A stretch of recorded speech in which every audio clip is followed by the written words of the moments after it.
इस वक्त जनूबी बैरूत का जो अल-दाहिया का इलाका है, यहाँ पर इजराइल की बमबारी से एक जो बिल्डिंग तबाह हुई है उसके सामने आप मुझे खड़ा हुआ देख रहे हैं। और यहाँ पर बिल्डिंग का जो मलबा है उसको हटाने की कोशिश की जा रही है। हैवी मशीनरी जो है उसको यहाँ पे लाया गया है और ये एक रहायशी इलाका है। आप देख रहे हैं कि ये पूरी की पूरी बिल्डिंग जो है तकरीबन ये 10 मंजिला बिल्डिंग थी, ये तबाह हो गई है।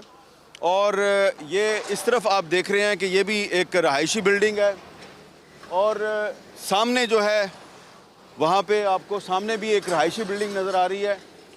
और ये तमाम जो इलाका है इसमें आपको कोई मिलिट्री टारगेट नज़र नहीं आ रहा, ये रहायशी इलाका है। और इस बिल्डिंग में हमें बताया गया है कि इस बिल्डिंग में जब इजराइल ने एक बहुत भारी बम गिराया तो उसके गिरने से इस बिल्डिंग में मौजूद तकरीबन 35 अफराद जो हैं वो शहीद हो गए और 60-70 के करीब जो हैं वो ज़ख्मी हुए।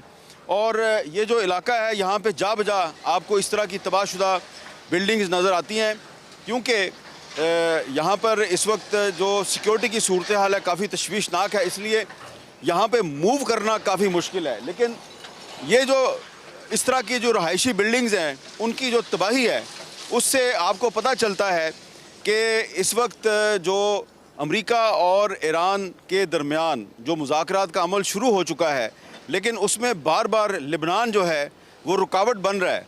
तो लिबनान के रुकावट बनने की वजह ये तबाही है। इजराइल की तरफ से जो लिबनान में मुसलसल जारहियत की जा रही है, फ़िज़ाई बमबारी भी की जा रही है, ग्राउंड अटैक्स भी किए जा रहे हैं, जनूबी लिबनान के बहुत से इलाके पे कब्ज़ा भी किया गया है।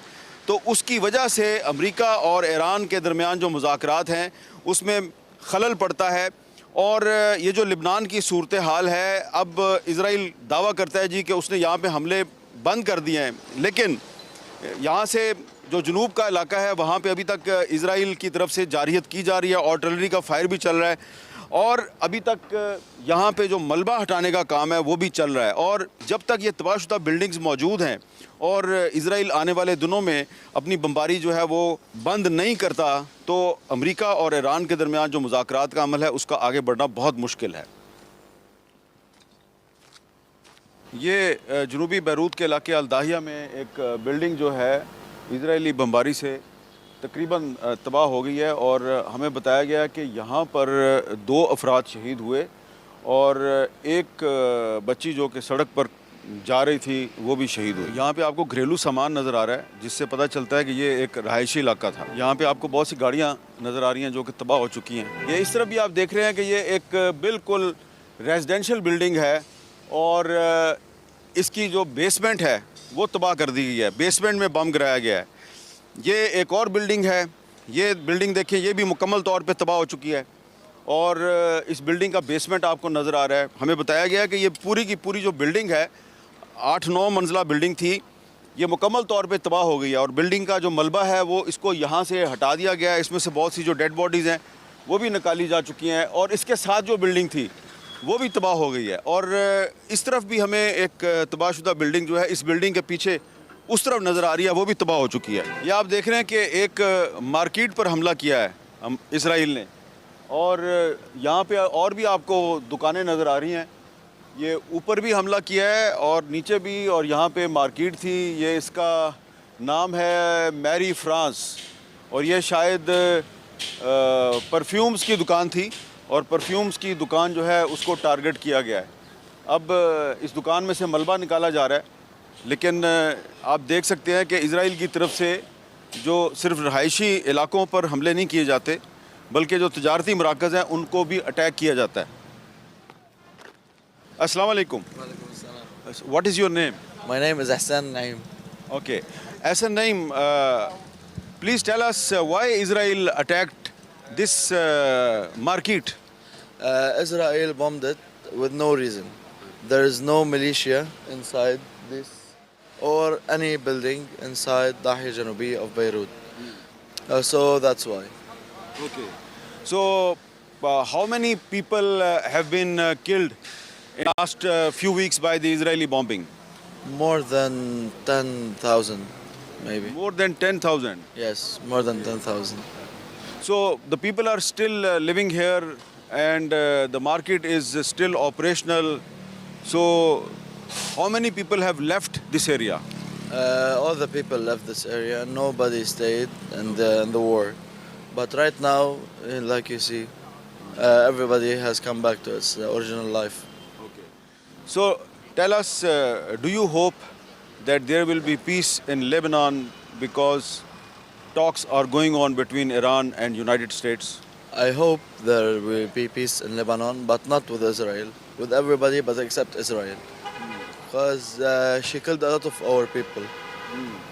And what do you think about the peace talks between Lebanon and Israel in Washington? It doesn't make any sense. Okay. It doesn't make any sense. And what do you think about the role of Pakistan for making peace between Iran and United States? The role of Pakistan is very quite amazing. She's doing a lot of stuff to make us have a very peaceful life. Thank you, thank you.